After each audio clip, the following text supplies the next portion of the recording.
Welcome. Thank you so much for being here. Thank you all for spending your Thursday night with us, and I want to also welcome all the folks who are here on streaming on these phones as well. To start, we are gathered here on the shared ancestral and unceded and stolen lands of the Semiahmoo, Katzie, Kwantlen, Kakate, Coquitlam, and Tsawwassen First Nations.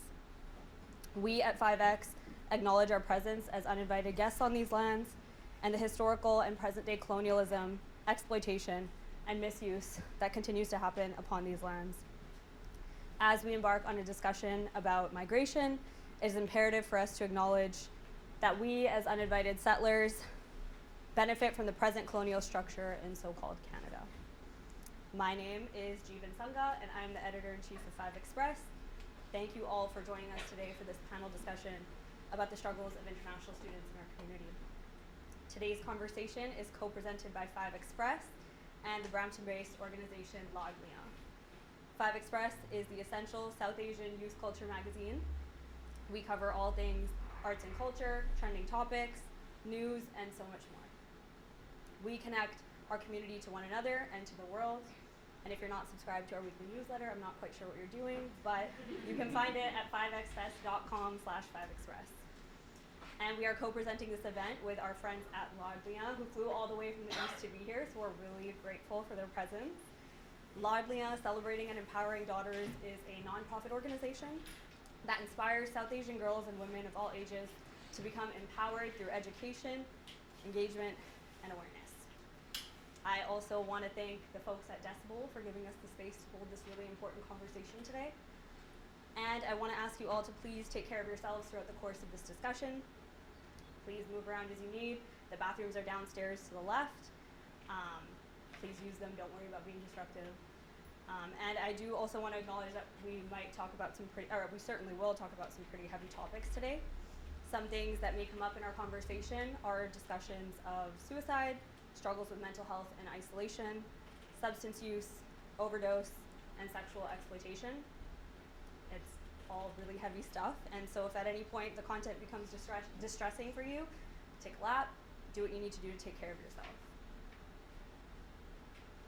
And we at 5X and Laadliyan have a zero tolerance policy for hate speech, sexual harassment, transphobia, homophobia, sexism, racism, and religious discrimination. We want to keep this space as safe as possible, and we ask that you all respect that. So now, getting to why we're all here.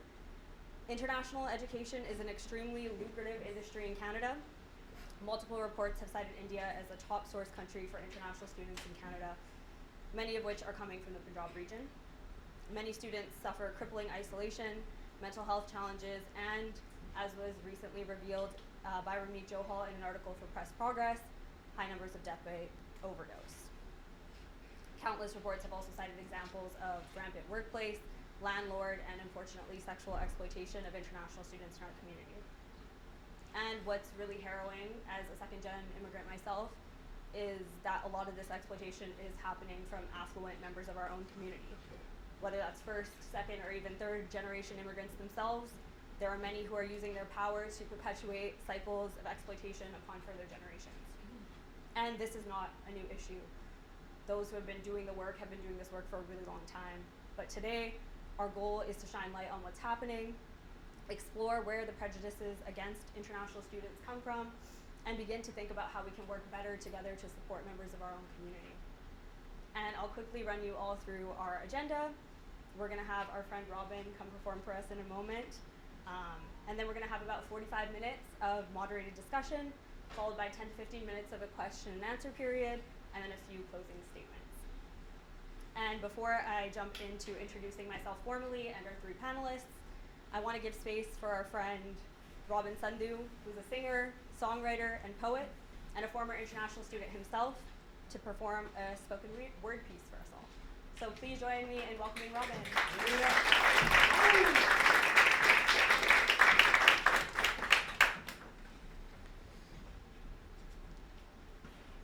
Hello everyone. To those who don't know me, my name is Robin Singh Sandhu. I'm from Sriganganagar, India. 5MK. It's a small village in Rajasthan, Sriganganagar. I came here in 2017, almost 5 years ago. And before saying anything else, I must say Canada is a beautiful country. Nature is always on your side, and no matter who you are, where you come from, you can do wonders if you believe in yourself. I started my diploma in Quantum Polytechnic University. I completed there, and one word, it was amazing. The experience was amazing. There were two groups of students: the ones who rushed to work after their classes, or they have to rush to work, and the one who were lucky to sit free in the cafeteria.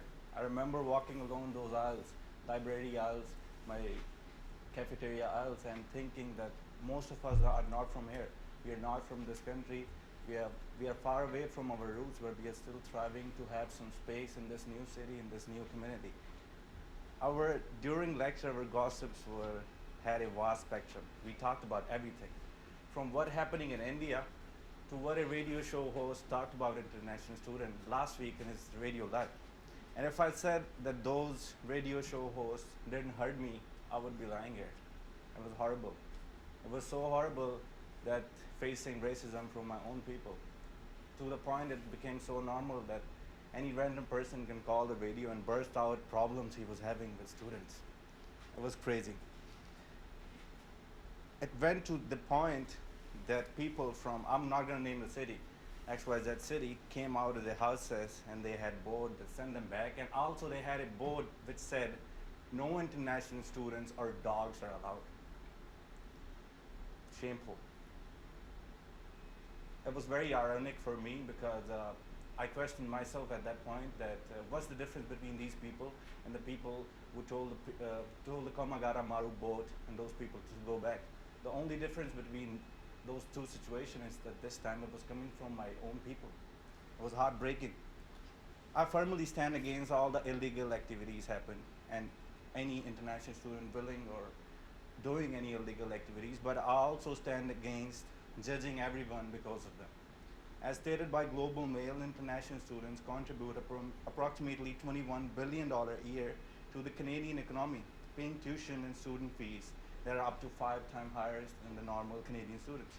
Today at this panel, I represent myself as a former international student. I've gone through most of the phases an international immigrant student had to go through. And I state catastrophe is hard to explain when you are living in it. We will surely need an aftermath for this one. I've written a poetry in Punjabi, the story of one of my friends, a talk with his employer. And I can assure you it comes from a trusted source. Pran Sada, your brother. Nawa nawa jad aaya vilayat. Change log mile ki karan shikayat. ਭਾਈ ਭਾਈ ਕਹਿ ਕੇ ਨਾਲ ਕੰਮ ਸਿਖਾਇਆ, ਭਰਾ ਐ ਤੂੰ ਸਾਡਾ ਕਹਿ ਨਾਲ ਬਿਠਾਇਆ, ਪਰ ਬਾਈ ਮੁੜ ਕੇ ਬੜਾ ਉਹਨਾਂ ਨੇ ਆਸਾਨ ਜਿਤਾਇਆ। ਮੈਂ ਜਦੋਂ ਵੀ ਹੱਕ ਮੰਗਣਾ ਚਾਹਿਆ, ਉਹ ਸ਼ੇਰਾ ਭੱਜ ਤਾਂ ਨਹੀਂ ਚੱਲੇ, ਉਹਨੇ ਇਹੀ ਆਖ ਸੁਣਾਇਆ, ਯਾਰ ਕਾਲਜ ਦੇ 3 ਕੋਰਸਾਂ ਦਾ $9,000 ਭਰਨਾ ਹੈ, ਬਾਈ 10 ਹੋਰ ਪੈਸੇ ਲੈ ਕੇ ਮੈਂ ਕੀ ਕਰਨਾ? He laughed at me, the employer, and said, ਪੜ੍ਹ ਲਿਖ ਕੇ ਤੂੰ ਕਿਹੜਾ ਡਾਕਟਰ ਬਣਨਾ, ਤੇਰਾ ਆਹੀ ਕੰਮ ਹੈ, ਤੈਨੂੰ ਪੱਕਾ ਇਹ ਨਹੀਂ ਕਰਨਾ। ਕਦੇ ਕਦੇ ਸੋਚਦਾ ਸੀ ਕਿ ਪੈਸਿਆਂ ਦਾ ਕੀ ਹੈ, ਪਰ ਉਹਨੂੰ ਇੱਥੇ ਆਣ ਪਤਾ ਲੱਗਿਆ ਕਿ ਸਭ ਪੈਸਿਆਂ ਦਾ ਹੀ ਹੈ। ਸਾਲ ਲੰਘੇ ਤੇ ਭਾਈ ਕੋਲੇ ਕੰਮ ਲੱਗੇ ਰਹੇ। ਉਹ ਸੋਚਦਾ ਸੀ ਕਿ ਮੈਨੂੰ ਮਿਲੂਗੀ ਸਪੋਰਟ ਜਦੋਂ ਹੋਣਾ ਹੋਊਗਾ ਪੱਕੇ। ਘਾਟੇ ਵਾਧੇ ਵਿੱਚ ਜਿਵੇਂ ਲੰਘਿਆ ਔਖਾ ਸੌਖਾ ਟਾਈਮ ਬਾਈ ਜੀ। ਹੁਣ ਕਹਿੰਦਾ ਖਹਿੜਾ ਛੁੱਟ ਜੂਗਾ ਜੇ ਕਰਦੇ ਆਫਰ ਲੈਟਰ ਤੇ ਸਾਈਨ ਬਾਈ ਜੀ। ਉਹਨੇ ਘਰ ਗਏ ਨਾਲ ਹੱਥ ਮਿਲਾਇਆ, ਅੰਦਰ ਲਿਜਾ ਸੋਫੇ ਤੇ ਬਿਠਾਇਆ, ਕਹਿੰਦਾ ਭਾਜੀ ਥੈਂਕ ਯੂ ਤੁਸੀਂ ਮੇਰੇ ਲਈ ਕੱਢਿਆ ਟਾਈਮ। ਕਹਿੰਦਾ ਕੋਈ ਨਹੀਂ ਛੋਟੇ ਵੀਰ, ਦੱਸੋ ਛੇਤੀ ਕਿੱਥੇ ਕਰਨੇ ਆ ਸਾਈਨ। ਉਹਨੇ ਪੈਨ ਹੱਥਾਂ 'ਚ ਘੁਮਾਇਆ ਤੇ ਲੱਗਦਾ ਉਸ ਵਕਤ ਉਹਨੂੰ ਇਹ ਸਮਝਾਇਆ ਕਿ ਕਿਹਦੇ ਹੱਥ 'ਚ ਕਿਹਦੀ ਕਮਜ਼ੋਰੀ ਹੈ। ਕਹਿੰਦਾ ਛੋਟੇ ਵੀਰ ਸਾਈਨ ਤਾਂ ਮੈਂ ਕਰ ਦੂੰਗਾ, ਪਰ ਕੁਛ ਪੈਸੇ ਜ਼ਰੂਰੀ ਹੈ। ਕਹਿੰਦਾ ਪਰ ਭਾਜੀ ਤੁਸੀਂ ਤਾਂ ਮੈਨੂੰ ਕਿਹਾ ਸੀ ਤੁਸੀਂ ਮੈਨੂੰ ਪੱਕੇ ਕਰਾਓਗੇ। ਕਹਿੰਦਾ ਕਰਾ ਹੀ ਰਹੇ ਆ ਵੀਰ, ਪਰ ਜੇ ਮੈਂ ਸਾਈਨ ਨਾ ਕੀਤੇ ਤਾਂ ਤੁਸੀਂ ਕੱਚੇ ਹੀ ਰਹੋਗੇ। ਸੋ ਬਾਹਲਾ ਰੌਲਾ ਨਾ ਪਾਓ, ਕੱਲ ਨੂੰ $15,000 ਲਿਆਓ ਤੇ ਸਾਈਨ ਕੀਤੇ ਹੋਏ ਪਾਓਗੇ। He was too stunned to speak. He walked out of heart full of pain. A young man, no friends, no relatives, and only $1,000 to his name. Get your shit together, man. His father tells him on the call and said fiercely, it's been a long time. To the man who took loan and sent him abroad, how can he ask for $15,000 more to get some signs? What goes around comes around. I used to believe this quote when I was a kid, but my belief is slowly fading away, watching people get away with it. That's all.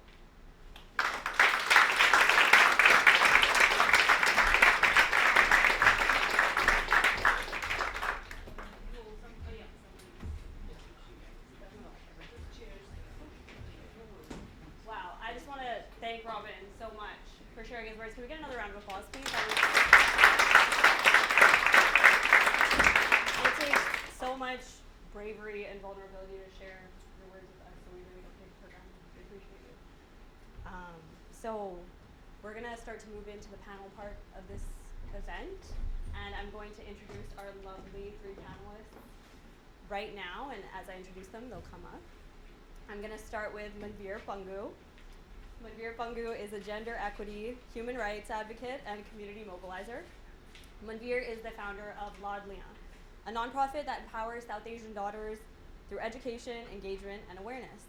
In 2018, Manveer was honored with the Brampton's Top 40 Under 40 Award by the Brampton Board of Trade, and in 2021, Manveer co-authored Canada's first ever State of the Youth report for the Prime Minister's office.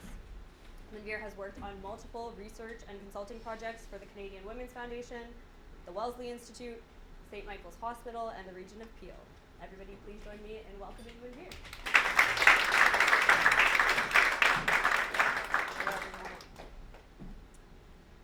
And our next panelist is Baljeet Kaur Lalli. Baljeet is the Metro Vancouver team coordinator for Khalsa Aid Canada. Within the Lower Mainland, the team provides aid to local NGOs as well as directly to individuals, supporting those who live in precarious situations. Khalsa Aid is an NGO that provides humanitarian aid in disaster areas and civil conflict zones. The organization is based upon the Sikhi principle of recognize the whole human race as one. Please join me in welcoming Baljeet.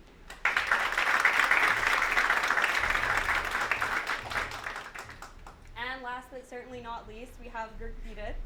Gurpreet Singh Nijjar is the founder of the nonprofit youth-led organization SODA, Students Overcoming Substance Use Disorder and Addiction Society of Canada, and serves as the community outreach director at One Voice Canada.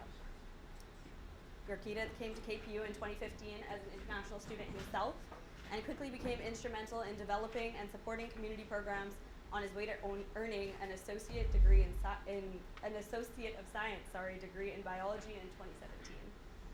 Gurpreet was awarded the KPU 2022 Outstanding Young Alumni Award for demonstrating sustained levels of community service while making an impact within his chosen profession.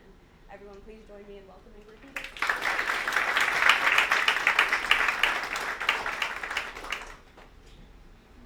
And as I mentioned before, my name is Jeevan. I am a writer, producer, and the editor-in-chief of 5 Express.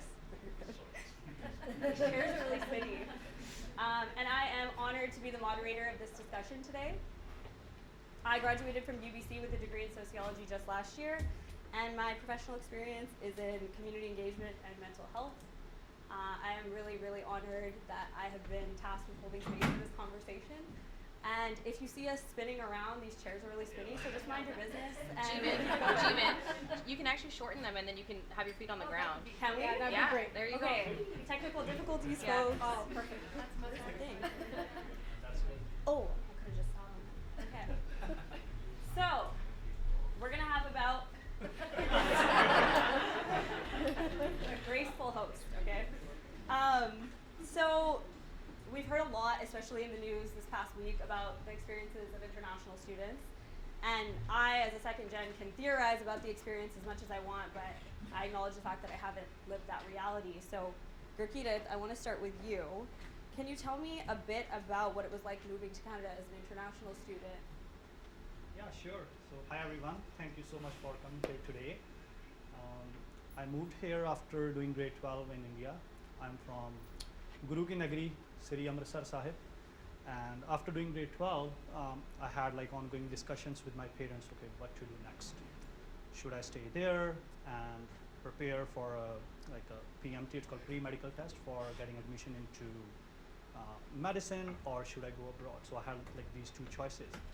And luckily I cleared my pre-medical test in India, and then I was looking at the entire situation in Punjab and how that was evolving, and how my friends who have been doing MBBS in India, how poor working conditions and the entire situation was unfolding. So my parents were like, okay, so you should go to Canada, because first of all, in Punjab, the drug toxicity and the entire situation is really concerning.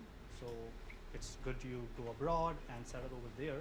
So I came here in 2015, started my first semester at Queensland Polytechnic University in Associates of Science degree in biology, because I wanted something to pursue with my own interests in chemistry and biology. So moving here was not an easy task, I would say. So first of all, I think all the international students might have felt this. So first of all, the mode of education in India and in Canada is completely different. I can give you one example. When I came here, I learned about plagiarism. There was no term plagiarism back home.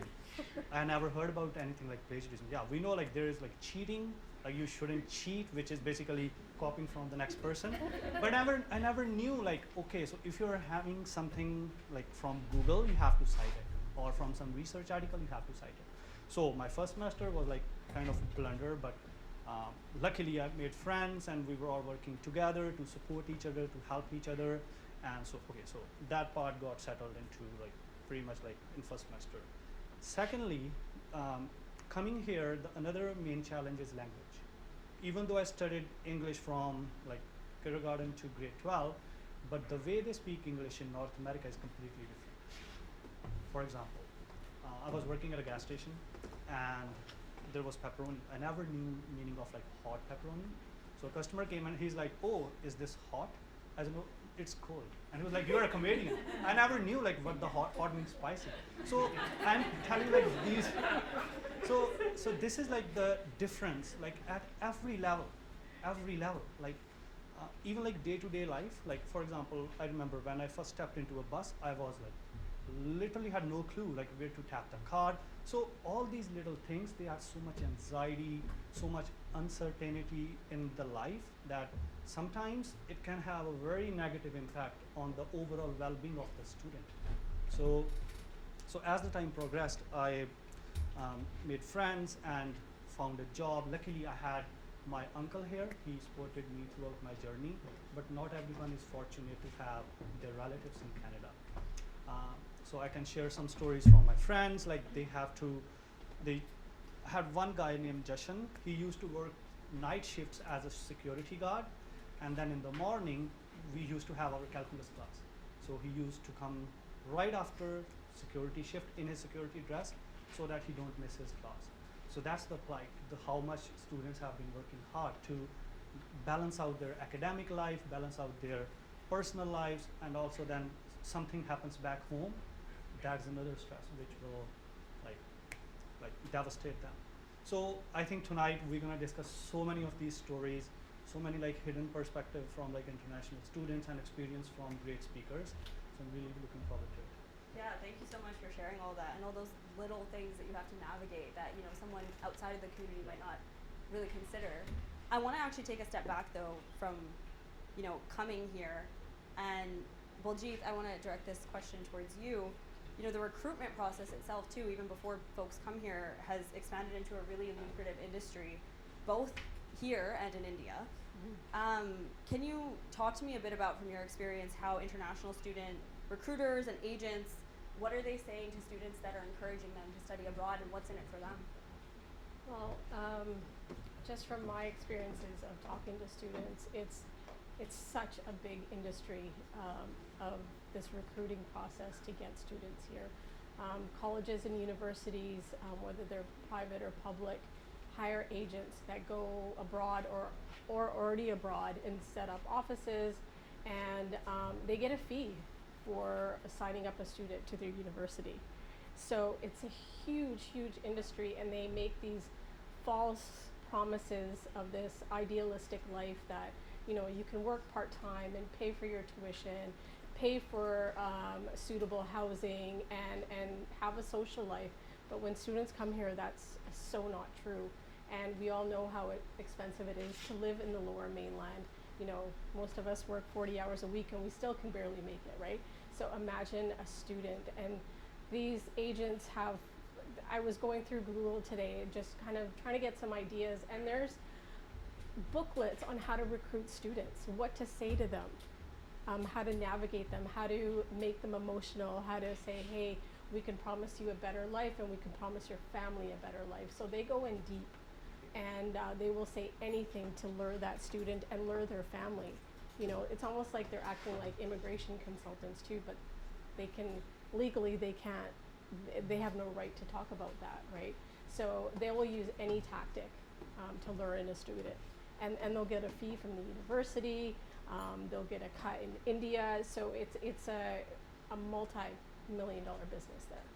Yeah, and then Manveer, I want to ask, obviously you work predominantly within Ontario. Are you seeing similar things happening out there in your community as well? Absolutely. I think we, again, I can't speak much to what's happening in the Greater Vancouver area, but within the GTA, we have a lot more students coming in that we have space for, firstly.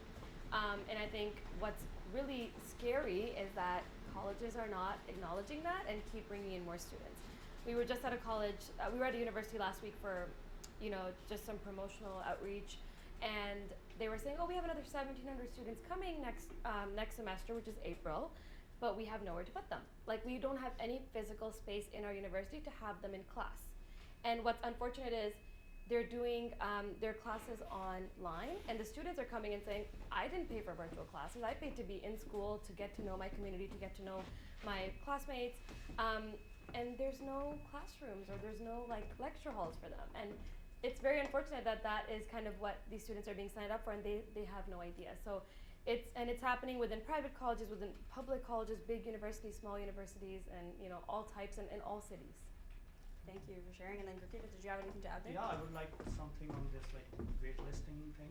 So I remember in 2017 I was doing my last semester, and I was on a wait list for like 6 months because I was not able to get into the class, and I went to my registrar and was like, okay, so I have completed all the prereqs for this particular course.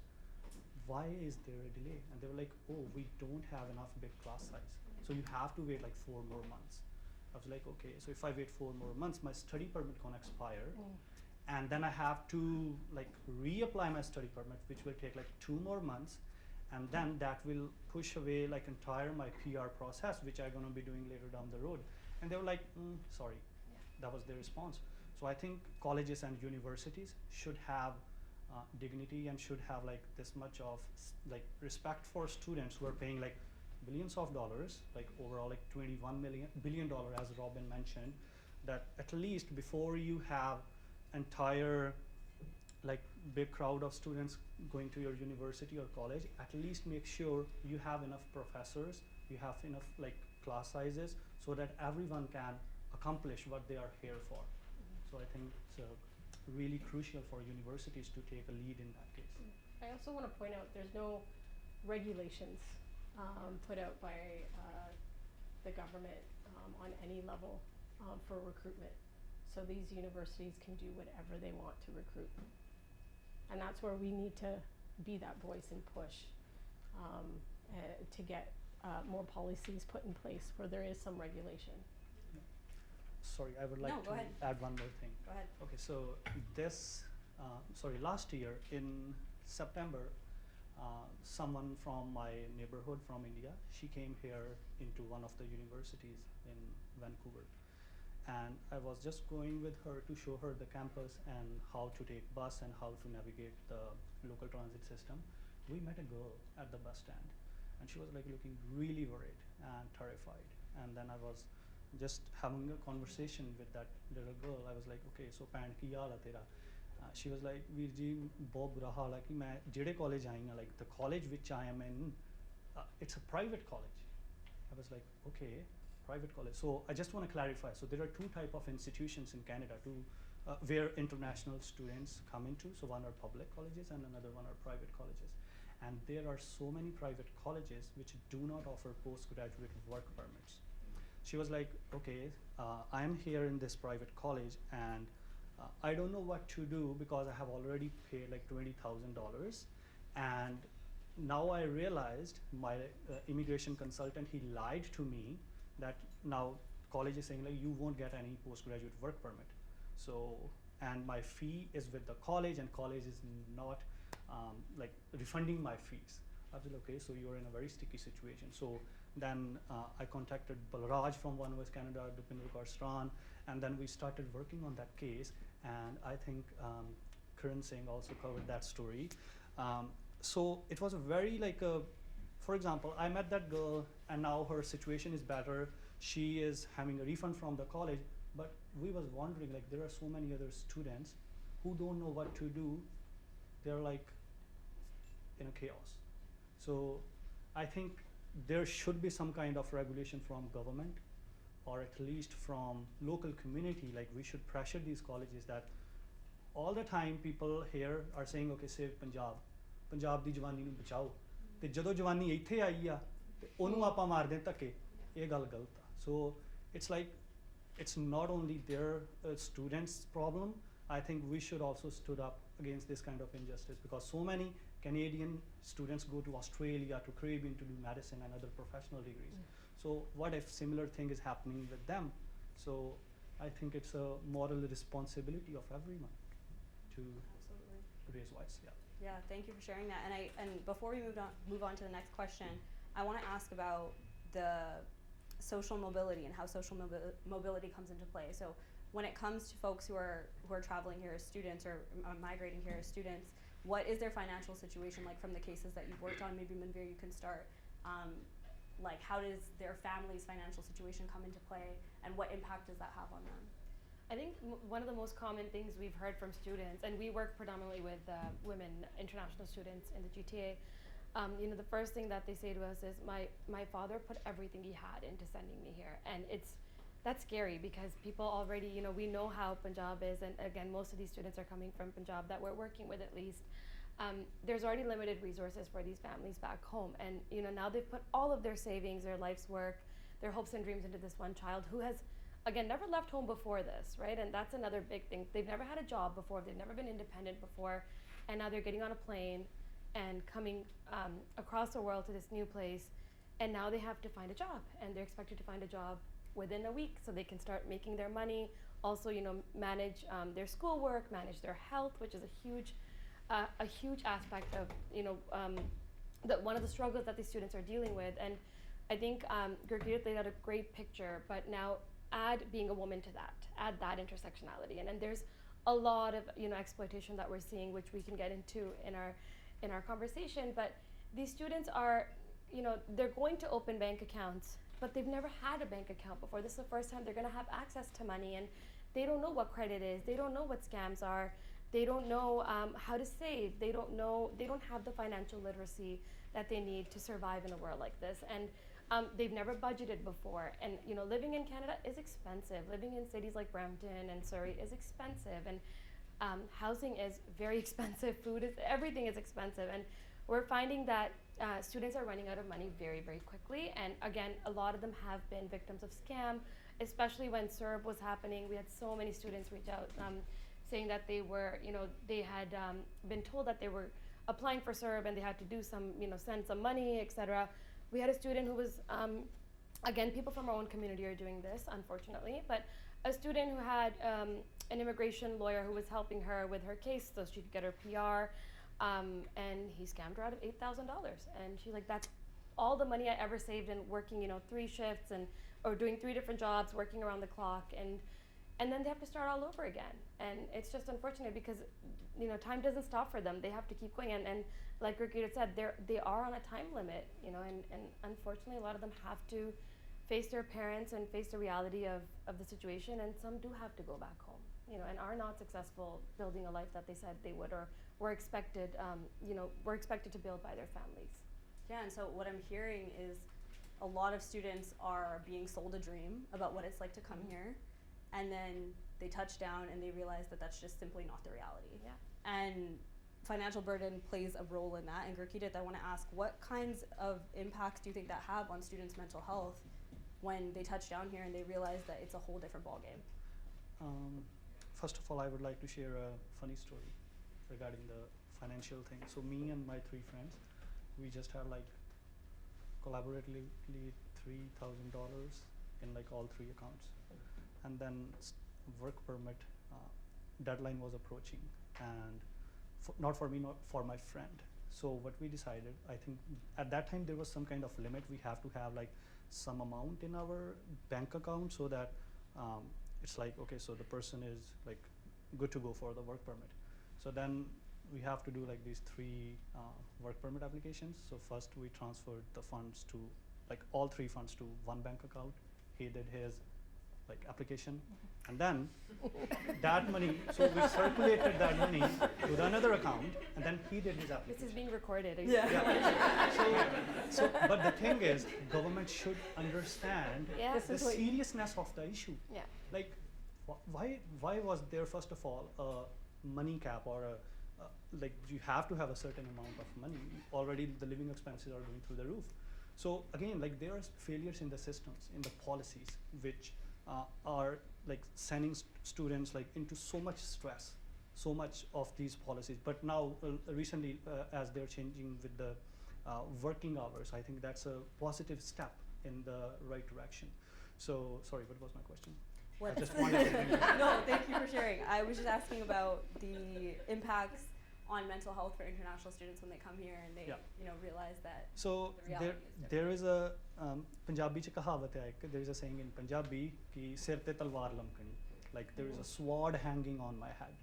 So after every 4 months there is that sword of $10,000 hanging on international students' head. Okay, I have to pay my next fees.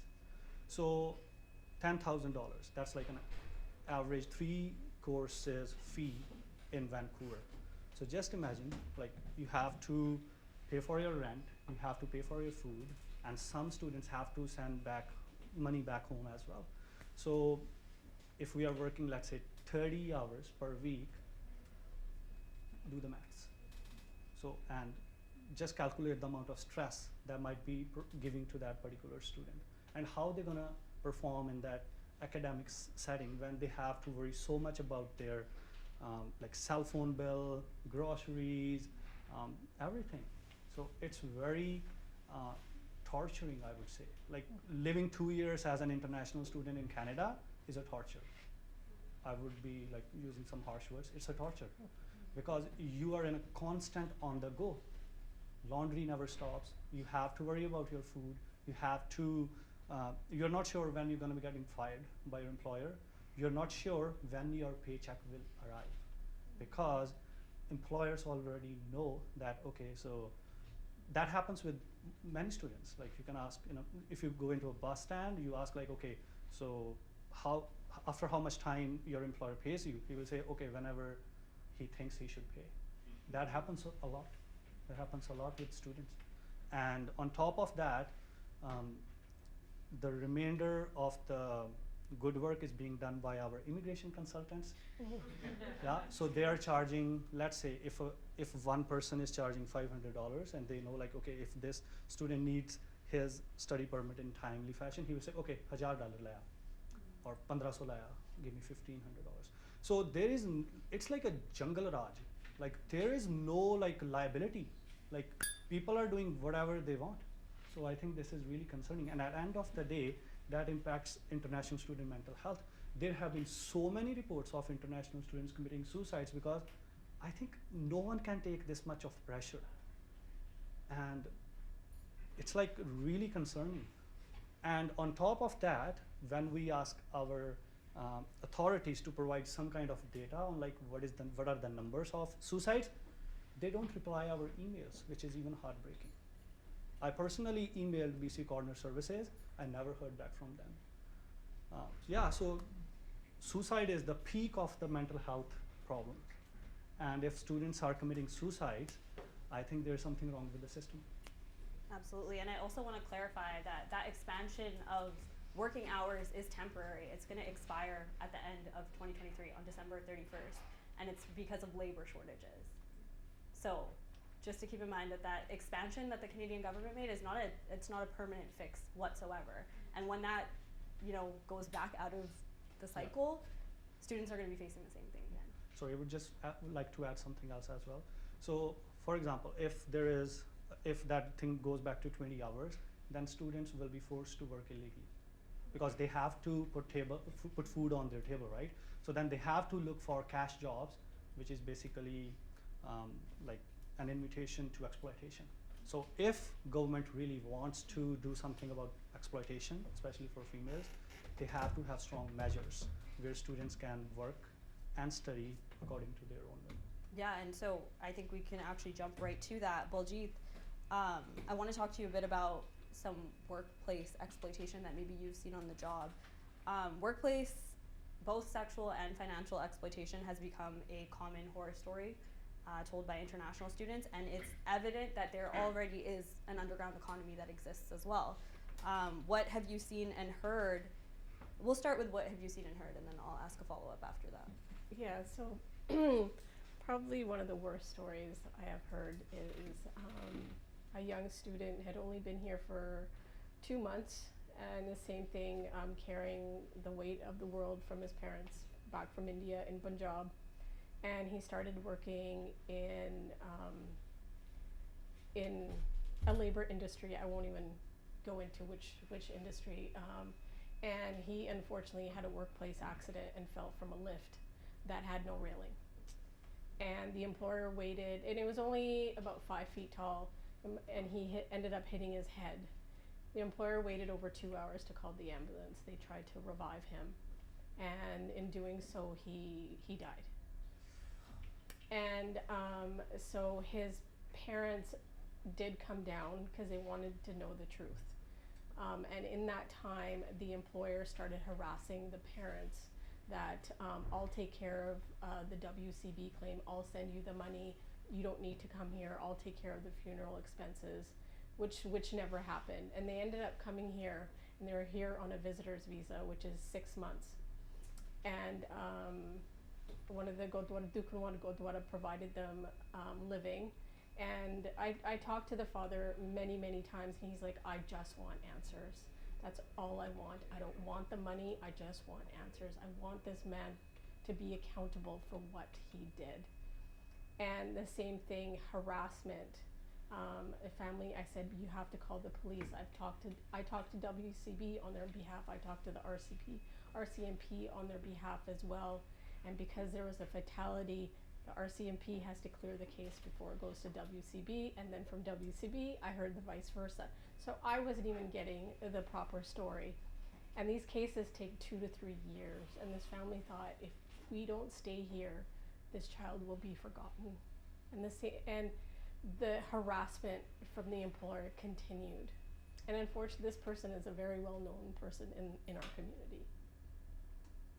And he was only 19 years old. And the family went back. WCB is on it because I've made sure that I'm on it on their behalf, trying to get answers for them. And it's like, I don't even have any words listening to a father cry and asking just to get answers. It's absolutely heartbreaking, and your hands are tied. As an NGO, you can only do so much. We can only advocate so much. And he just wanted answers. Thank you for sharing that. I want to ask, as people who are working with multiple institutions and systems, you kind of touched on this, but what is it like navigating bureaucracy when you're trying to support people? And maybe I'll throw this question to Manveer.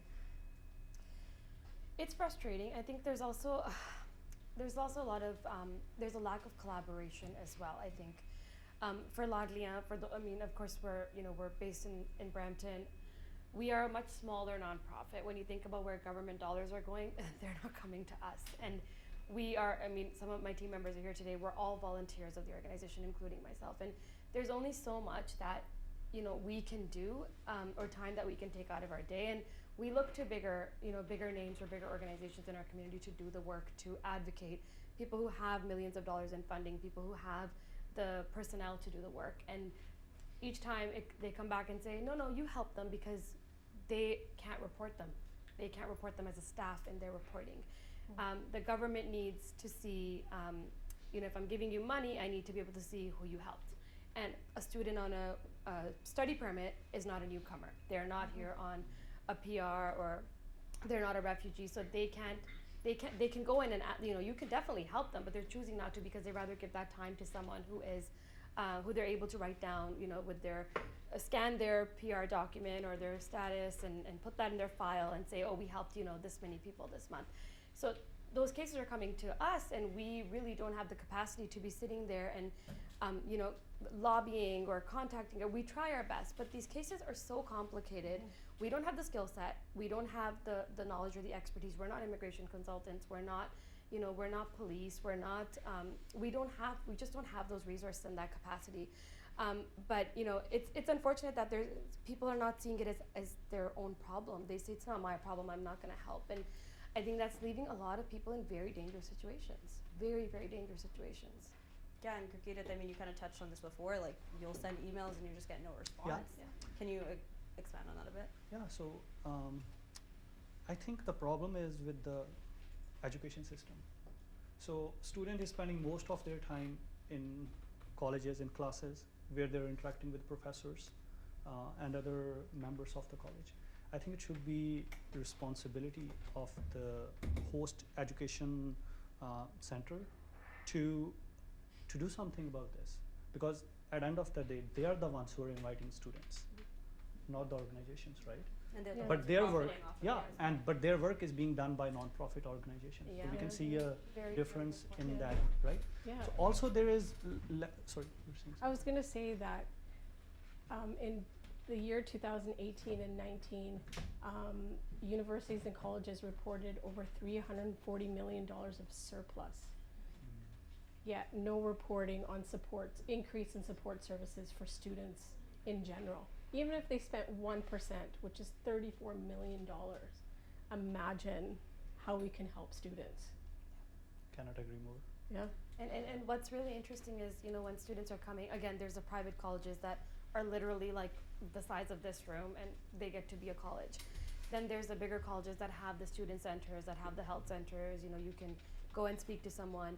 What's really scary is with the private colleges, if you have 100 students that are attending this college, they really don't have a student center they can go access. They don't have someone who can sit down and help them explain to them how they can access their insurance if they get injured or if they need health insurance, which they all have, by the way, and a lot of students don't know that they have this. And helping students navigate that is a nightmare because, each college is different. Each college has their own rules and their own providers. And we see a lot of cases of young women getting pregnant, young international students getting pregnant and not knowing, how to navigate that. That's scary for anyone who's so young. And colleges are like, yeah, maybe you can book an appointment with Laadliyan, they can help you out. And we're getting emails from bigger organizations to help students navigate this. And it's really scary to know that, your own college where you've spent so much money, you spent so much time, can't sit down with you and help you navigate that. Or you have a person dedicated to the sexual health center or, to the health center or student services, student union, whatever. They can't sit down with you and book an appointment with you and help you navigate that. Yeah, and I think a lot of this work, almost all of this work is born out of necessity because Yeah. the places with funding and with resources aren't doing what they should be doing, and so that essentially forces folks like you to come and bridge that gap, which is what we see across the board with international students. And Manveer, I'm going to throw this back to you, and we've chatted about this before as well. We're hearing more and more really harrowing accounts of sexual exploitation of women identifying international students, and even some cases of anecdotally prostitution. Yep. Can you speak to what you've seen? Yeah, it's really hard, to sit in a room filled with 30-something students, all women who are sharing their stories, and I don't think there was a single eye in that room that was dry. Last year we started a project where we're building or creating training modules for employers and academic institutions on how they can support women international students better, because whether you're being employed by someone or you're going to school, it's all connected. So we really want to make sure that employers and academic institutions and landlords and community members understand what it means to be a woman international student specifically. So we had these consultations with these students who were brave enough to firstly come into a room and share their story, because there's a lot of courage that's needed to do something like that. And unfortunately, we barely had any of, almost all of those students have faced some sort of sexual violence or sexual assault. And it's happened at the hands of their own community members. It's happened by their landlords, it's happened by their employers, it's happened by their husbands, their boyfriends, their relatives, random strangers on the street who they thought they were helping because it looked like a babaji who, you know, they wanted to help. And what's really scary is none of them have reported it. None of them have reached out, shared that. None of them have felt comfortable enough reaching out to the police or their academic institution or their friends. And that's the scary part, because we only talked to 35 students. There's hundreds of thousands of students who have experienced that, and we already know, you know, why they're not reporting these issues or these instances, and they've actually been trained to believe that if you report it, you will get deported. And they actually believe that. They believe that if I report this, if I go out of my way to tell a police officer, my file is going to be like, that's it. There's, you know, something's going to happen and I won't become a permanent resident. I won't be able to build the life that I want. So just suck it up and move forward. And the trauma that comes with that, you know, they're not even acknowledging that. And it was really nice to know that we were able to bring them to a space where they felt comfortable sharing that.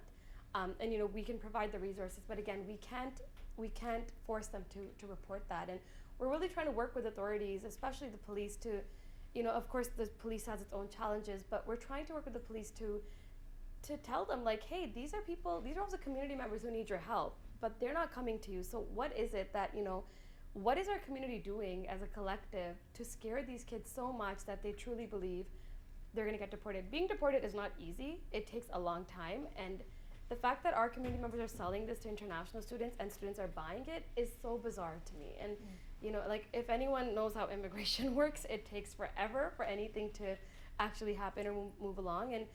And the role of media on top of that, we have certain, I won't name any names, but we have certain radio hosts and TV show hosts in the GTA as well who are just, you know, who run these platforms, and people give them so much, people just give them so much attention. And there's a talk show host who gets people to call in, and they literally talk crap about international students on live TV.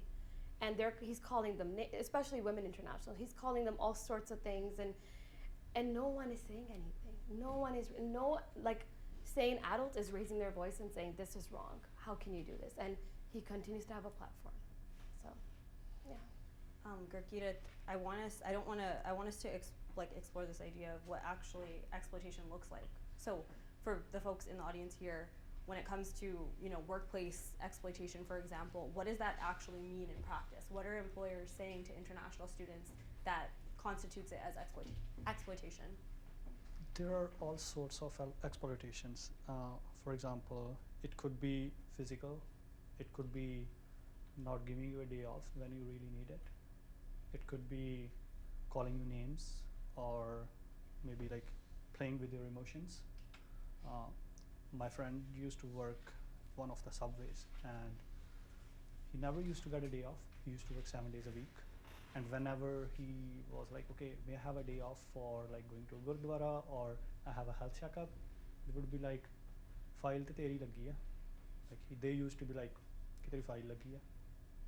And then if there's like, okay, may I have like some time off to, let's say I need a doctor's appointment, they're like, okay, aatwar nu kara la. So employers, they know how, like, the entire future of this person is in my hands, which is not true. Which is also true to some extent, but not like 100% true. So I think students need to realize what are their rights and what are their, like, what they can do if someone is doing this kind of exploitation. And on top of like sexual exploitation, I think a good solution might be maybe at every workplace in Surrey or wherever our students work, workplace safety association should put like a, for example, we have safety brochures for like food safety. We should have for like how to report a sexual exploitation, or there should be a phone number or something at every workplace how to report exploitation to someone. I think even that number being there will let the employer think that, okay, so there is this number which has to be there by government like policies or rules and regulations, so I should be mindful of what I'm doing. I think people have forgotten that. They think like no one gonna ask them any question, so they're doing whatever they want. and also like making students work in really unsafe conditions is another kind of exploitation, especially in construction industry. So I have friends working in trades, so no one cares about their safety helmet, or like I have a friend, he was a roofer, and he used to go to the roofs, and I don't know what they call that in English, so rassiyan jihiyan hundiyan jehdiyan banni diyan ਵਾ, Harness. yeah. Harness. So like sometimes he was like, okay, like sometimes we don't even have those like cables to support ourselves. So this is the level of exploitation, which is And then it concerning. goes further if they Yeah. have a fall or an accident, Yeah. and like I said, like it would turn into a fatality if they fall. Then they're like, oh, you can't call WCB, you won't be covered, you're gonna get deported, and then they get fired, but they're still covered under WCB, and they don't know that. And I didn't even know that even if you work under the table, you're still covered. Yeah. And that was after talking to WCB, and I had no idea. So I tell all students that come to us and say, you're injured, you worked under the table, report it. You still got rights. And I just want to add, I think, on top of workplace exploitation, a lot of landlords are also very exploitive. Like, I think we saw this with the pandemic firstly, when that's when we first started hearing stories of international students really struggling, women struggling and reaching out to us, with a lot of jobs being, laying people off, or not having the need for students to come in.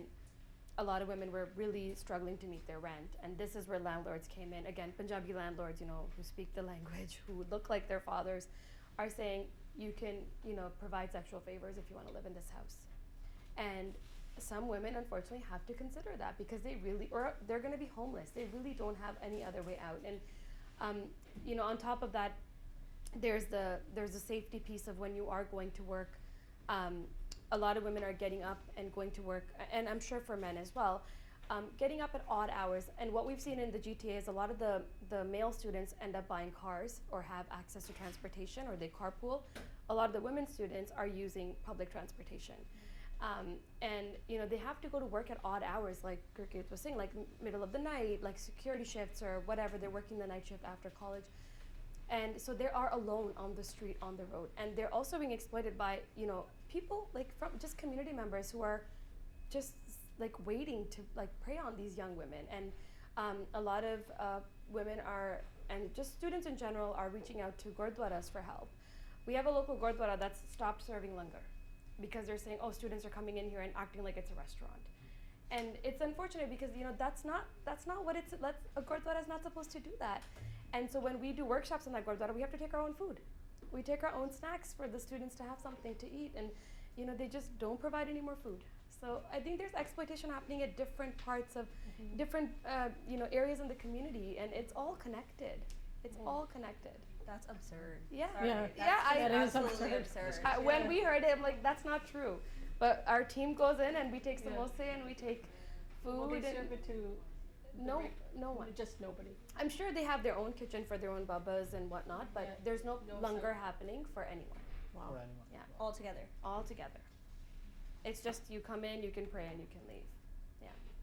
There's a kitchen. There used to be langar there, but now it's just no. That's. That's I want to leave the floor open in case either Gurkeet or Buljeet has anything to add on that topic before we move on. oh man.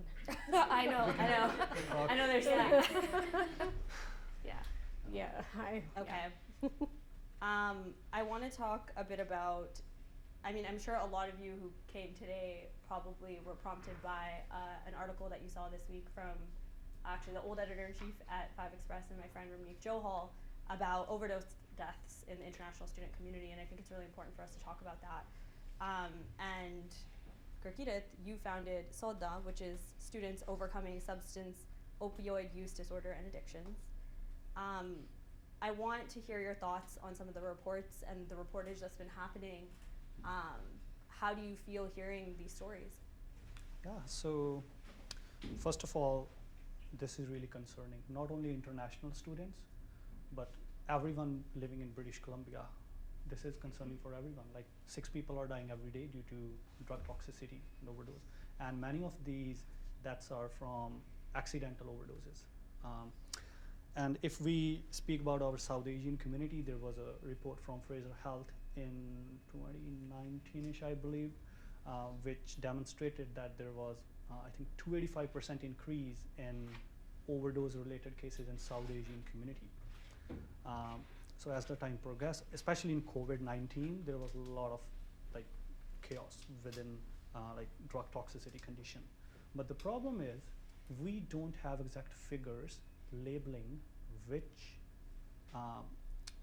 community is most affected. I couldn't find it anywhere on like by doing my research. If you have got anything, please let me know after this. So it's really difficult to pinpoint where the problem is the most. So, and other thing is like defining who is an international student. So if there is someone who is on work permit, came directly on a work permit, people will consider them as an international student, which is not. If someone who has came on a spouse visa, they will consider this new immigrant as an international student. So I think when we have these kinds of issues, and I think the reporting has to be very sensible, because I'm afraid maybe after a few weeks there will be radio talk shows which will say that students are responsible for the overdose crisis in BC. I'm actually afraid. And yes, there is problem. Like we have some like word of mouth evidences where students have came to us and asked like, okay, my friend overdosed and he died, but we don't know what is the extent of that problem in international student community. Yeah, so it's like really challenging. I think there should be like some kind of survey or some kind of a big study where we can have some concrete numbers rather than blaming everything on like international students. So yeah, so it's really tricky. Can you talk a bit about the work that you folks Yeah. do at Solda and Yeah. what the nuances of substance use in the international student community specifically do look like from your experience? Yeah. So the overdose crisis in itself is very complex.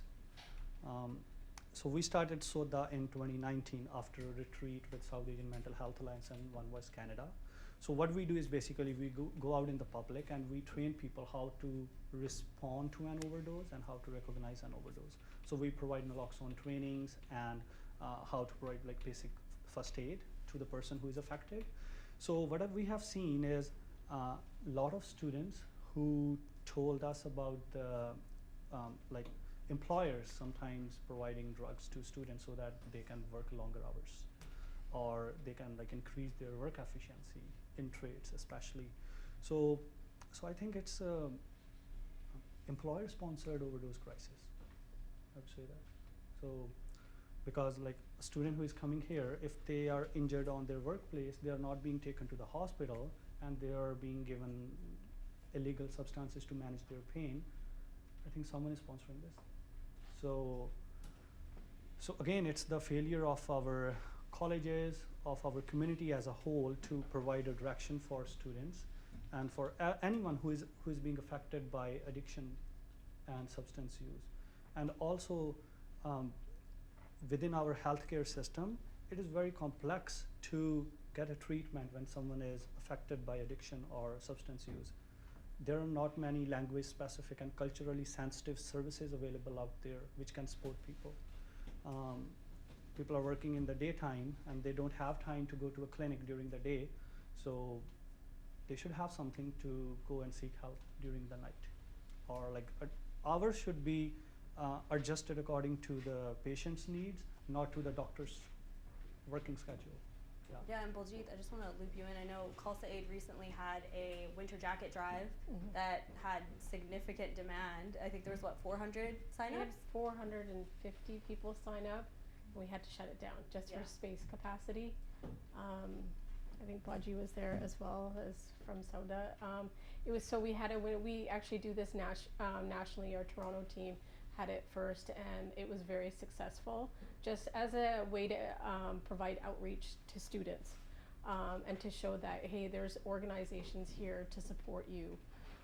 And so we decided to run it across Canada, and we had ours in December or November, and with that we paired it with an expo of organizations, whether government or non-government, that provide support to students or provide different tools. We had WorkSafe BC, SODA, SUMA, One Voice Canada, a Kids Play Foundation, Khalsa Credit Union to provide financial readiness.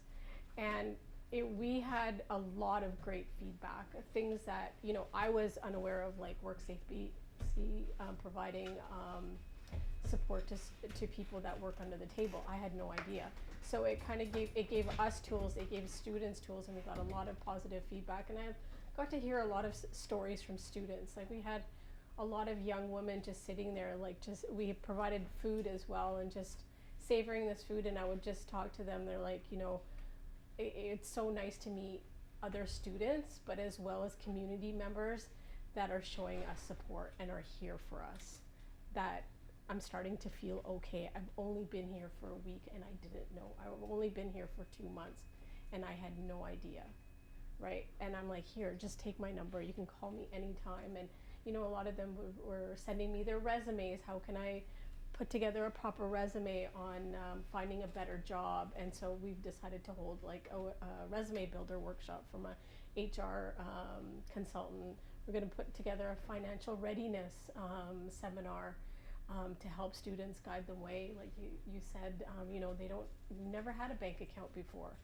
They don't know how to manage their money. So it really helped us open our eyes of what students need, and we can tailor make our seva towards them and give them the tools they need to survive here. And I want to move to talk about a topic that we have touched on throughout this conversation. And Manveer, I'll maybe start with you because I understand you're also a second generation immigrant as well. We mentioned that a lot of the exploitation that we've seen is happening from members of the South Asian community. And we see internalized racism in our community pop up in many different ways. And I would just want to ask, how have you seen the South Asian community be complicit in the ongoing exploitation of international students? Where do you see it in your work and in your life? I think the first thing that comes to mind when you know I hear this question is when students are coming to us asking for support, those that have wronged them are always people from our community. You know, they haven't experienced it from you know, the public colleges, for example, where there's systems in place. They haven't experienced it from you know, their neighbor. It's literally their landlord, it's their family member, it's their employer. And I think that's the scary part. Like, these are people you're supposed to be able to trust. These are people you should be turning to if you're having a hard time or you have a question, and you should be you know, you should be getting the right information from these people, especially if you don't have family. I can't imagine moving to a country and not knowing anybody there. I would turn to my employer, I would turn to my landlord for support, right? That's where I would make that first connection. But these students are being wronged by those people that are supposed to be their guardians or their support systems. And I remember when the pandemic was happening, that's when a lot of these horror stories came to light. People were opening up quarantine hotel or like advertising their homes as quarantine hotels, and students were falling for that you know, that scam, and their passports were being held by these like aunties who are supposed to be like, you know, your auntie who's supposed to make you pronte and like serve you, like, you know, give you love and tell you how to go get groceries or like where to buy, you know, medication. But these are aunties that are scamming you and holding your passports and threatening you, and like that's very challenging to like navigate. And then on top of that, you're living in this overcrowded house, you have to attend classes, and internet is like really shitty, but you have to be in virtual class. And like you don't have any privacy for like your class, you don't have any privacy to call back home. A lot of like young moms are in college as well. A lot of young women are coming here finding out they're pregnant because they're married back home and now have to navigate this whole like pregnancy piece. And instead of helping them to navigate their pregnancy as someone, you know, who's also been there as a mother, they're like exploiting them. They're using it to their advantage. You know, if you're gonna have a baby, you need to pay more, or if you know, you can't go out like at any time. And like the girl's like, I'm just going for an appointment. Like I'm just going. Like they have to report to these people, right? And it's not your traditional landlord-tenant relationship. It's literally like I own you, I control you. You tell me where you go. And I think that's really scary. And like, and again, these girls are not sharing that with their families back home. They also don't have the tools to speak up and advocate for themselves, right? And we see that they're very shy. They're very naive. and again, first time away from home. And I think it's really sad. But at the same time, you know, these employers they know that no one else is going to do this work for them. Like these landlords, they can't keep anyone else in their properties. They know that these students are their bread and butter and are helping them pay their mortgages. And, you know, we touched on this earlier, but, you know, Gurgeet mentioned I would hate that, you know, radio shows start using international students as a scapegoat for our societal issues. And, I mean, I want to ask you, Baljeet, where do you think this thinking, this kind of othering within our own community comes from? I've been thinking about that as well, and I think it's almost like a generational thing where, like, hey, I was used when I came here, so I'm gonna use somebody else. And like I hear it from my dad, who's doing the quite opposite, who's helping my nephews become better people on how to use the system here. He goes, somebody helped me and somebody wronged me, but I'm gonna help somebody else. Right? And I love that about him, is that I'm gonna help them. And that's how it should be, but it's really hard to hear, and how do you break it? People are always want the quick buck, and I think that's what's happening. How can I take advantage? How can I make a quick dollar? And it's just to use somebody, and it's so disheartening. And that's how we're using our voice to get it out there, is to create that conversation in your homes, and to create noise so we can change policy. And this is where it starts from. Absolutely. And so then my last question for you all today is, with all this knowledge that we've shared today, with all these experiences that you folks have so bravely shared, what do we do with all of it? How can we move forward? And I mean, like, every single person here is here because on some level they care about this community. And so Gurgeet, I want to start with you. How can we work better together to support international students? Yeah, so I think, like, we can help at, like, whichever level we are on. For example, if you are some of the domestic students at your university, maybe go and set up a student union for international students, where you can, like, volunteer, other students can volunteer to provide resources for mental health, how to navigate healthcare system, how to apply for MSP. All these, like, small things, they make up a huge impact in the end. So that's, like, one thing we can look forward to. And if you are someone who is not in the college, maybe if you go to a grocery store, and if someone is struggling with, like, how to do groceries, just help them over there. Like, it doesn't have to be very fancy smanchy. Maybe we can start taking some little steps, and be kind to each other, because we are also from Punjab, they're also from Punjab, so they're our next generation. They're gonna be, so we're gonna get old, and then one day, like, we will be looking to them for some kind of help in a elderly home or somewhere. So I think being nice to each other, being humble, being, like, there to help each other, I think that's our community was actually, and it's all about love and caring and affection. So, and having an open mindset is also very crucial. So I would say maybe, like, just lead life with love and understanding. Don't judge anyone with the cover of their book. Yeah. And Baljeet, do you have something to add to that? Anything you want to see from our community to better mobilize and support?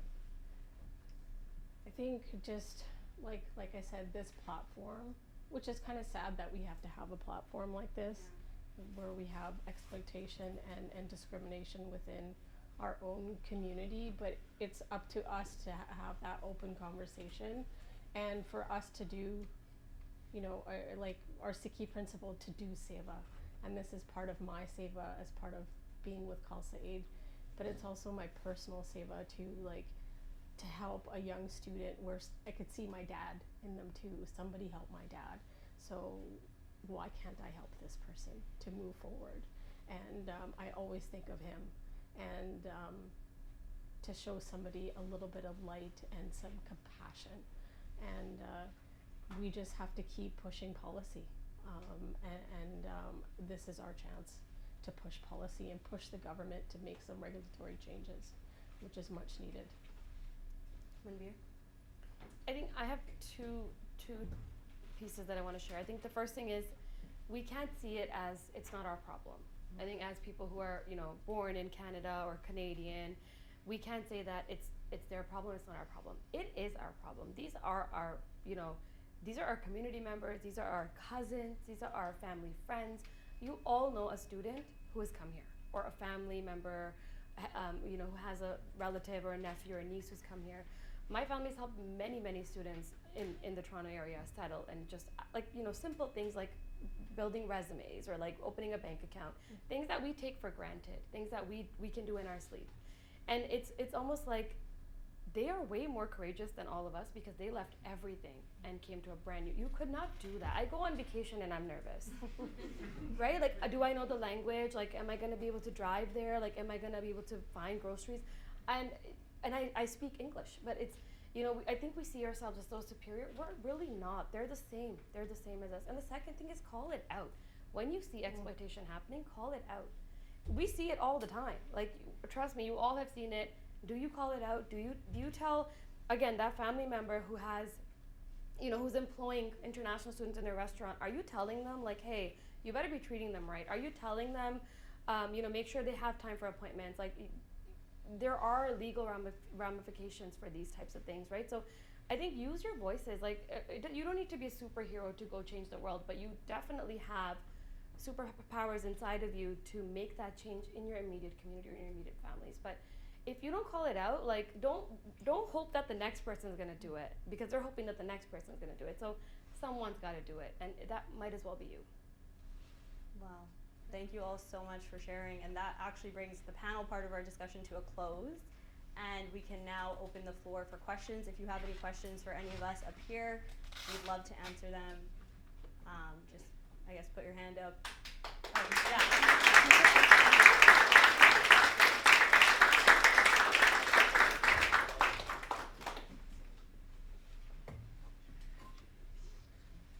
Yes. And then we'll come to you. Thank you. Firstly, I just want to say I came here to this country as an international student some 11 years ago, and so I recognize the fear that these international students have, even though it just at the bottom of it's a lie that you're going to report and all that. Having said that, I recognize the part that media can play in all this, and by can I mean we haven't done that. All radio stations have done, as you've said, is just throw international students under the bus, whether it's we're talking about Strawberry Hill, whether we're talking about something else. How can we embolden these international students to speak up and tell their truth so substantial change can happen? I can start there with that one. We've actually seen some really great examples of this happen in our community in the Brampton area. We have a group called Naujawan Support Network, and it's such a great organization. It's very grassroots, but what we've seen is when one story is shared, and social media is a great tool for this, right? When one story is shared and it's like shared by hundreds and thousands of people, more students feel comfortable sharing their story and knowing that somebody cares. It's because students don't think anybody cares right now. Like, who really cares? We're having this conversation, but a lot of us aren't even international students, right? They don't know that we care. Like, they can identify, oh, these 50 people in this room care. We look to people of prominence or people who have power to care. And unfortunately, Indian uncles who have a platform really don't give a crap, right? They don't. So we have to make sure that there are, once we can elevate one story and that can, you know, gain some attraction, the next story. And then students will raise their voice. We've had some really, that group that I'm talking about focuses on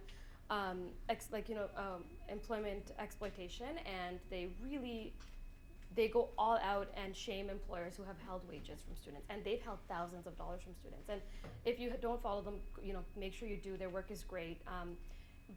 And students are now feeling, okay, like, you know, somebody got justice, I can also get justice. It might take time, but it will. And again, we don't need a radio show for that. We don't need a TV show for that. I think we have it all in our hands. It's social media. Yeah. Exactly.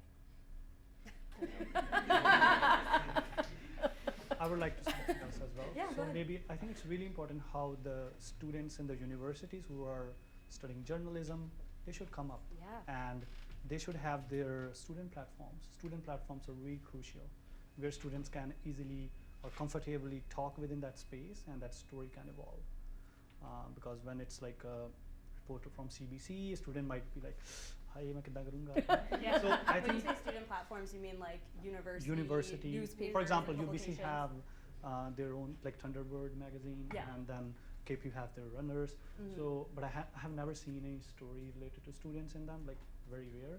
So I think students need to, or maybe like those university communication modes have to step up as well. Actually, I just have No, one go ahead, thing. go ahead. We when we had our winter drive event, we did have some mainstream media come out and some Punjabi media come out as well. And we did ask a few students if they wanted to share their story, any story they wanted to share. And a lot of them were very nervous and shy. And when one of them stepped up, I swear 8 of them followed. Yeah. Hey, this person can say something. I'm going to share my story. It's okay. Because just in power in numbers where they feel confidence. And then, as they step through all the talking to the different organizations, like, hey, there is support for me. I have people. I'm not alone here. And that just gave them more confidence and self-esteem to actually speak their truth. So we talked this evening about how to help the students who are already here, right? But I believe there's got to be something to make their families and the potential students and their families in India aware of what they're getting into, so they can make an informed decision. Because a lot of times, most times I guess, a kid's going to go to Canada and will be down there 5-10 years, right? Yeah. But they need to know exactly what goes on. So hopefully some of this stuff can be prevented. Some of them may decide not to even come. So actually, I was talking to my Canadian director about this because we do have a strong team in India, and I was like, why aren't we doing advocacy work from the ground in India and informing the students and their families? Why can't we have seminars? And he said the immigration consultants and the agents from colleges, it's like a mafia there. Yeah. If you say anything, you will get killed. Yeah. Wow. It's so bad there. Yeah. I thought of that. Not the killing part, but but we all have, or most of us have, relatives or friends in villages, right? I have in my village, for example. So if rather than getting this public awareness through those agents, go directly to the people we know at the ground level, Yeah. and at the panchayat level, if you have Yeah. some contacts in the village, they can let at least they can have a meeting in the village. I'm sure they have meetings for this kind of, not this type of other things. Yeah. And that way you kind of bypass these roadblocks. If Yeah, I correct. may actually just, thanks for that, and thank you for that. What Gurkeet, the example Gurkeet Veera gave earlier about the girl he had Yeah. met at the station, I am working on that story, but the big piece in that story is the agent went to their home in India and threatened them that your girl Yeah. will be deported Yes. if you report it. That's the plight. मतलब घरों घरी पहुंच जाते हैं. Yeah. So I mean we can't generalize. It's just about you can Yeah. follow Yeah, some but that's preventive a- type of- but that's a beautiful idea. Yeah. I think there's space for us to talk about, sending our messages to people in our lives, because as we mentioned, like, word of mouth goes so far, and us raising awareness about it goes so far, but at the same time we can also acknowledge that there are barriers there, and that sometimes it may have negative ramifications, and those two truths can coexist. I think like with social media, like there have been like so much progress as well. For example, on One Voice Canada Instagram, we get a lot of messages from parents. Okay, I'm sending my daughter. Do you think this is a good Right. college? So I think like having like these organizations, if they have like proper funding and staff, so maybe like with early intervention, if we can tell them that, okay, so if before coming to a college, just check on the website of post-grad education whether this college gives a work permit or not. So like a just simple 2-step process. I think so many problems could be like prevented. So social media can play a huge role, and more importantly, the media in Punjab, I think it's being paid by these immigration consultants, because if you open any news channel, the advertisement you will see at the bottom is go to Canada, study in Australia, study in New Zealand. So they are providing the funding to the media of the like Punjabi media in It's Yeah. everywhere. You go to Everywhere. streets in the Yeah. town, it's everywhere. All It is most of the shops are Handy. advertised, right? Yeah, Yeah. so it's really true. I think we have time for one more question. And I think- Not exactly a question, just to follow up on the same. oh, sure. Can you hear me? It's Is it working? it's just you're good. Just speak normally. I think following on this, like follow up on the same point, like in India, like given the corruption and the fear people have, I think 99% of people, they would step back in reporting or doing anything in regards to like tackling this problem, because they know like if I speak up, I'll get killed. That's like a common thing. That's the first thing that comes to their mind. Yeah. It's like if I speak up, something bad gonna happen. And just to follow up on that is now us being here as a community have that privilege that we don't have that fear in mind. I'm not in India. If I was in India, I wouldn't have said anything. I swear. I don't want to get killed. But being here, we should take it as a privilege and take advantage of that privilege that I'm here, I'm safe in ways that I would not be in my home country. And like work on that aspect, like build a stronger voice here that echoes back in India. And that makes an effect in India, because people in India, like be it any like any even social problem, any political problem, like for years to come, they've had that fear. And me, I came here 2 years ago, and some things I am able to speak of today, standing here, I wouldn't have been able to speak about those same things when I was back in India. So it's that privilege, and we should recognize that privilege, that we have the privilege to speak. So I think we should make good use of that. Yeah. Thank you so Yeah. much Thank for you. that. We can take one last question right here. Maybe we can. I can speak just like that. Yeah, it's just that the mic gets it to the live stream, the folks on live stream. So. So first of all, is it working? Yeah. You're good. Thank you for sharing and just sharing it because it's important. I also came as an international student in 2018, and something that I recognize in my experience is that I always missed the feeling of belonging. So just to give you an example, to use a grinder in my kitchen, I wouldn't buy it. I would be like, oh, this is not my home. Why would I spend $30 on a grinder to grind onions when I can spend it towards my tuition fee? Or why would I go and spend money on protein powder when I can go and spend it on my tuition fee? Because I always felt that, do I belong here? Is this my space? And today, almost 5 years down the line, I'm still in same boat. I am a permanent resident. I have made through that journey, but sometimes I still struggle. Do I belong here? So my question to all of you, and in fact anyone here, is how can we create more sense of belonging to those new people who are coming? Because when I was in that space, I know how much it could be difficult or overwhelming. So how can we make it easier for them? How can we make them feel at home when they have left their entire family here? May I start? Yeah. I think the first thing could be language. Like Punjabi ਚ ਗੱਲ ਕਰਨੀ ਉਹਨਾਂ ਨਾਲ. I think Punjabi is a big thing. ਜਦੋਂ ਆਪਾਂ when we hear to those like words, for example, I'm from Majha. ਜਦੋਂ ਮੈਂ ਕਿਸੇ ਮਝੈਲ ਨੂੰ ਸੁਣਦਾ, ਕੋਈ ਮਝੈਲ ਗੱਲ ਕਰਦਾ, ਮੈਨੂੰ ਉੱਥੇ belonging feel ਹੁੰਦੀ ਕਿ ਡਿਆ ਕਰਨ ਡਿਆ. ਸਾਡਾ ਹੈਗਾ ਹਿਸਾਬ ਏਦਾਂ. I think language is a big thing. ਕਿ ਜਿੱਥੋਂ ਵੀ ਤੁਸੀਂ ਹੈਗੇ ਜੇ ਹਨਾ, try to preserve your language. And if we see an international student struggling in English, ਥੋੜੀ ਪੰਜਾਬੀ ਚ ਗੱਲ ਕਰ ਲਓ, ਇੰਨੇ ਨਾਲ ਖੁਸ਼ ਹੋ ਜਾਣਾ ਕਿ ਯਾਰ ਉਹ ਬੰਦਾ ਸਾਡੇ ਉੱਧਰ ਦਾ ਵਾ ਹੈ ਨਾ. So I think these are all like small steps which we can take and help each other. Like we don't have to be like, as Manveer said, like big superheroes. Just on like day-to-day basis, being nice with people, guiding them whenever they need our help. I think that goes like in a big way. Yeah. Sorry, maybe Jonah. Yeah, I want to say, I think one thing that Laadliyan has done really well in our work is we are familiar. So when a woman reaches out to us, we look like her. You know, we have names like her.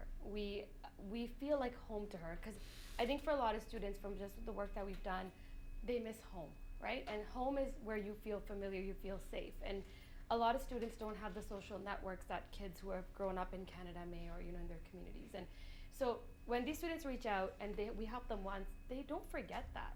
And they say, how can I come back? How can I help you now help someone else, right? And I think it's about building something, building a community that everybody wants to belong somewhere. And so for some, it's, you know, going to the local gurdwara. For some, it's volunteering. For some, it's getting involved in your college or your university. And for others, it's just maybe giving back in a way that, you know, you had received the support you received when you arrived. But I think finding things that make you feel closer to home, whether that's a group of people, whether that's a physical place, a place of worship, or going to the movie theater, watching Punjabi movies and things like that. But yeah, is it ever gonna feel like, you know, completely like home? Like, I know my dad's been in Canada for like over 40 years. He still refers to India as his home. He's lived in Canada longer than, you know, he's been in India, and he was 21 when he left. So I'm like, this is your home, and he's like, no, that's my home. And so I don't think that goes away. If I left somewhere, I would always think of Canada as my home, but I would find places that would make me feel closer to the people that I miss, or the food that I miss, or, you know, the things that I miss. So I think that is one way, but look out for networks that you can get involved in, you know, look out for people that you can get close to, and be safe while doing it, of course, but, you know, just, yeah, things that make you feel safe and protected and loved. Yeah, and I think that, sorry, go Yeah, ahead, I just want to make a point. I think, you know, as South Asians, faith is really important to us.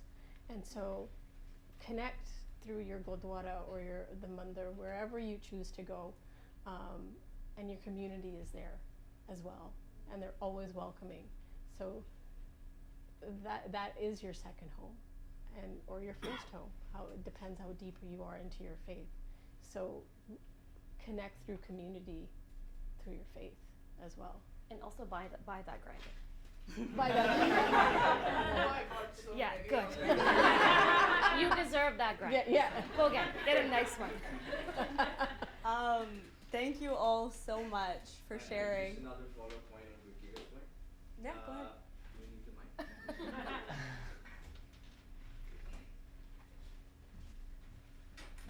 I do Gurkira, right? Yes. Okay. So I do agree with Gurkira's point when he said the sense of belonging and the importance language has in it. But sorry to generalize the population, and I've done that over the 2 years, and so has my family to certain points. I believe Punjabi does give that sense of belonging and being, but sometimes what I've seen in the community is a sense of like pushback for other Indian languages. मैं पंजाबी च भी गल कर सकता हूँ, मैं हिंदी में भी बोल सकता हूँ, उर्दू में भी बोल सकता हूँ, अरबिक रीड एंड राइट कर सकता हूँ, बोल नहीं सकता मैं, लेकिन it's like, especially like specifically Hindi for me, because I'm born in Delhi, I've been brought up in Delhi for certain years in my life, so I believe whenever like you tell someone I'm from Delhi, or you start speaking in Hindi, like there's this setback people have, oh तुसी दिल्ली तो है गए हो, oh Hindi च गल कर, पंजाबी नहीं आउंदी तुहानू.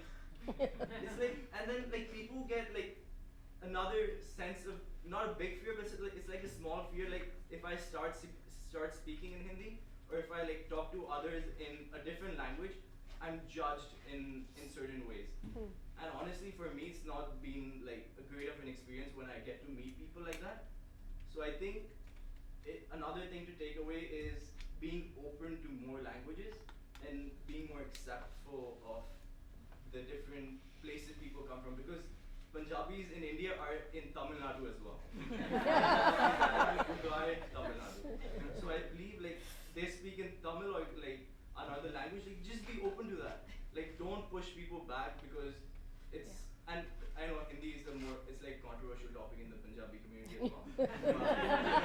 What isn't a controversial topic in the Punjabi I mean, that's community? like a whole night. I think that actually transitions really well into kind of what I hope that our takeaway from this conversation is today, which is I hope that at some point this conversation that we had can enable us to redefine reconsider how we define community, and reconsider who we identify as our own and who we don't, especially within our own community. I just want to say that this event was not possible without community. It was not possible without all of you folks coming and listening, with these 3 wonderful people lending their time and their energy. Laadliyan, thank you so much for coming here and for trusting 5X to hold space for this really important conversation. To Robin, for sharing. To Robin, who teleported, for sharing his words with us.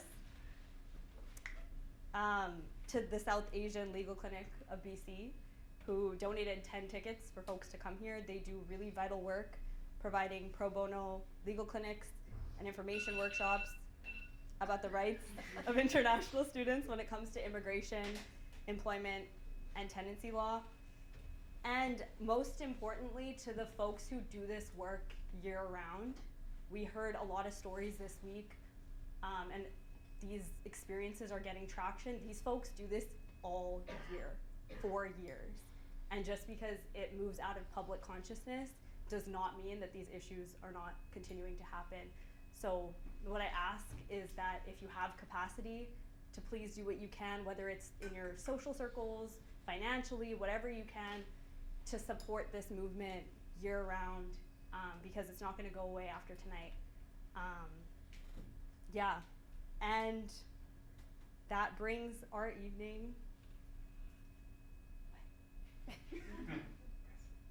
And Decibel for letting us host this event here. This wouldn't have been possible without their kindness, consistently letting us in here and giving us the space to hold conversations. Did I miss anything else, Steve?